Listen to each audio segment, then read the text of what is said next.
Hello family, Shavua Tov. Welcome to another week of the Israel Brief with me, Rolene Marks, brought to you by Lay of the Land, where we take a look at what's happening in Israel, and we do it every Monday to Thursday. We also take questions from our viewers, from our audience, and I will get to today's question a little later in the show. So if you would like to ask me anything, and I will try my absolute best to answer it, please pop it in the comments section below. But without further ado, because it has been quite a news-packed weekend, let's take a look at those top stories. We are on day 227 of Israel's war with Hamas. And the top story dominating headlines all around the world has been the helicopter accident that claimed the lives of Iranian President Ibrahim Raisi and Foreign Minister Amir Abdullahian, as well as several others overnight. It was reported yesterday that the aircraft had made a hard landing somewhere in the mountains, and 14 hours later, rescue workers and Iranian press confirmed that there were no survivors. Now, of course, many have immediately looked to blame Israel. However, Israeli officials have stressed that Israel has absolutely nothing to do with the helicopter crash. It is believed that they were on their way as part of a 3-helicopter convoy to nearby Azerbaijan for a diplomatic visit.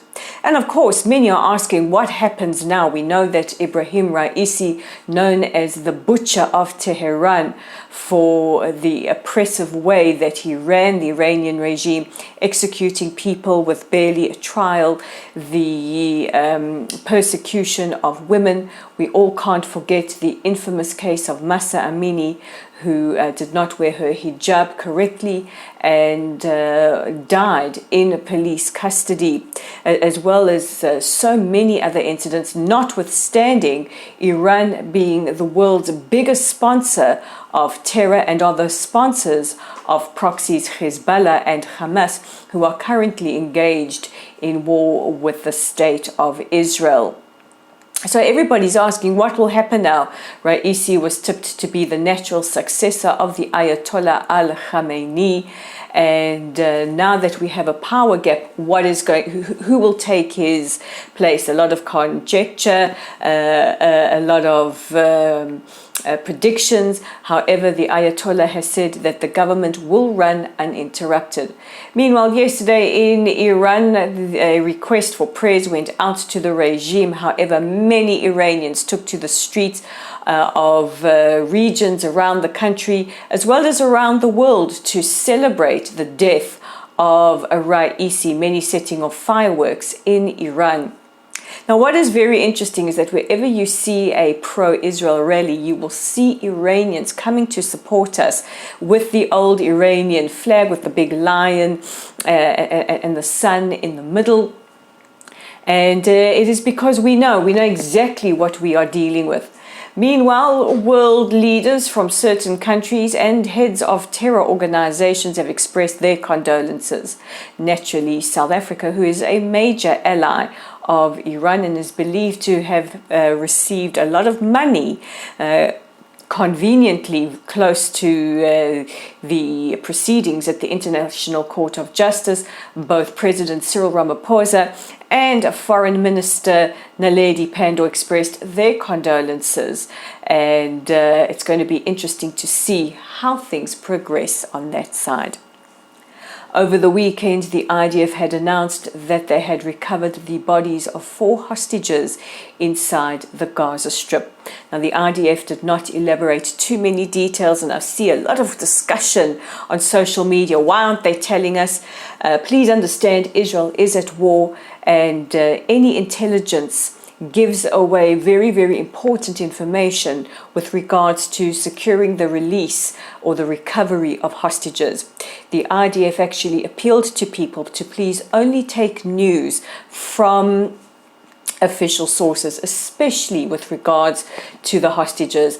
I know that there are many WhatsApp groups out there, a lot of people on social media sharing information, and what we do know is that one of the hostages' families found out about the recovery of their loved ones first through social media, and that is absolutely unconscionable. So the IDF announced on Friday night that the remains of Shani Luk, Amit Buskila, as well as Itzik Gerentera were recovered from Gaza.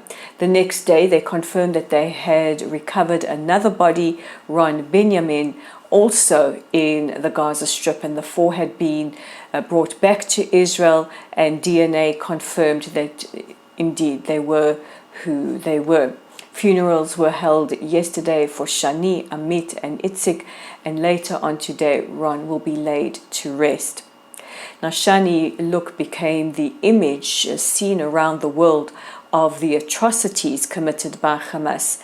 We can't forget those horrific images of her broken, lifeless body on the back of a truck, her clothing ripped off, her legs broken, while the Hamas militants or terrorists, because I think we're way past militants, spat and kicked at her lifeless corpse.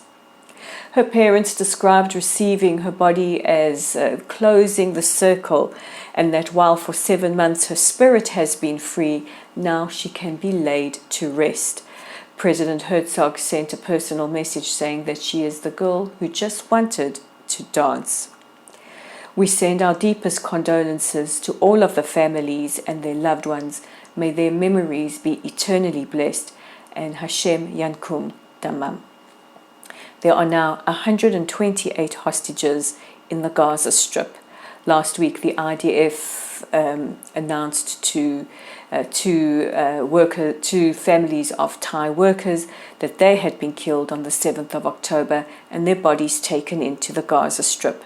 Shani, Amit and Itzik were murdered on the 7th of October at the Nova Festival and their corpses taken in, and Ron Benjamin, who went for a bicycle ride very close to Kibbutz Be'eri, was murdered on the 7th as well. On Friday, Israel made their rebuttal case at the International Court of Justice. This was in response to yet another provision or emergency provision request put forward by South Africa. In their rebuttal, Israel's team announced that they had only 24 hours notice and weren't able to assemble their full legal team. I was actually also quite disgusted at one of the South African legal team members who sat texting or playing on his phone throughout Israel's rebuttal. Israel remarked on the operations in Rafah or Rafah and spoke about 50 tunnels that had been discovered leading from Rafah into Egypt. 50 tunnels.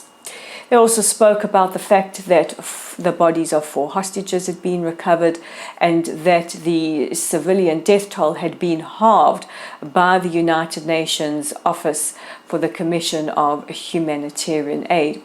Israel spoke at great length about all the provisions and all the endeavors that we put in place, not only just to evacuate civilians safely, but to ensure that humanitarian aid enters the Gaza Strip, how it enters the Gaza Strip, and is continued to be disseminated. Also, very important, the Israeli legal team noted how South Africa had hosted Hamas delegations and how the Foreign Minister Naledi Pandor had visited Iran and spoken to Hamas leadership within days of the atrocities committed by Hamas. Of course, we wait to see what the International Court of Justice will rule. And a short while ago, Christiana Mapour of CNN announced that the head of the ICC, this is the International Criminal Court, had said that there was, Justice Karim Khan said there was reasonable evidence to issue arrest warrants for Prime Minister Netanyahu, as well as the Minister of Defense, Yoav Gallant, and 3 Hamas leaders, Yahya Sinwar, Ismail Haniyeh, and Mohammed al-Def. Now, whether or not the ICC has jurisdiction, that's another argument. But just to be clear, they haven't issued arrest warrants. They've said that they are looking into issuing arrest warrants.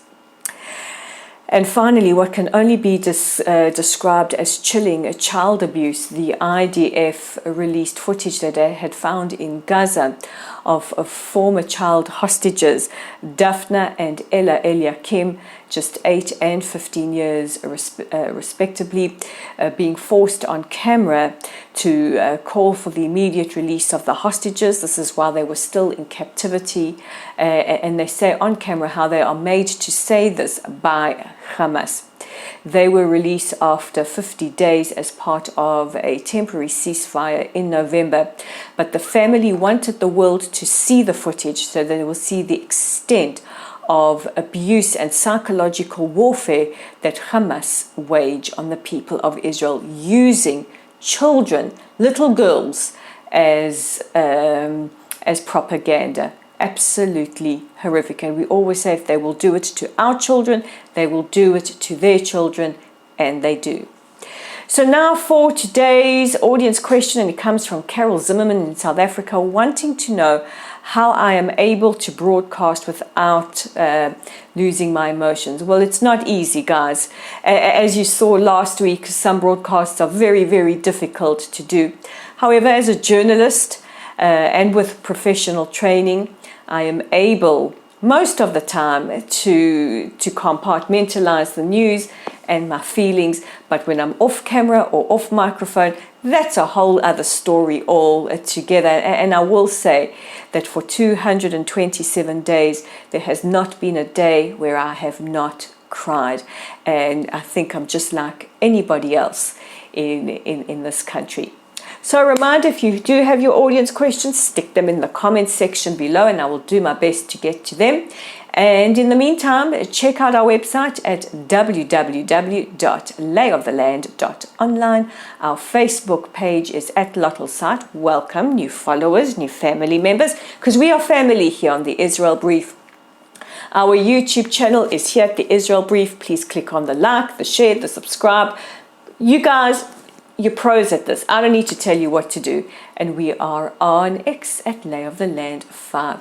Guys, take care of yourselves, take care of each other. Tomorrow's brief will probably be a little earlier in the day. I am on location tomorrow and will not be able to record, so it might come out first thing in the morning. In the meantime, God bless you all. I will see you tomorrow.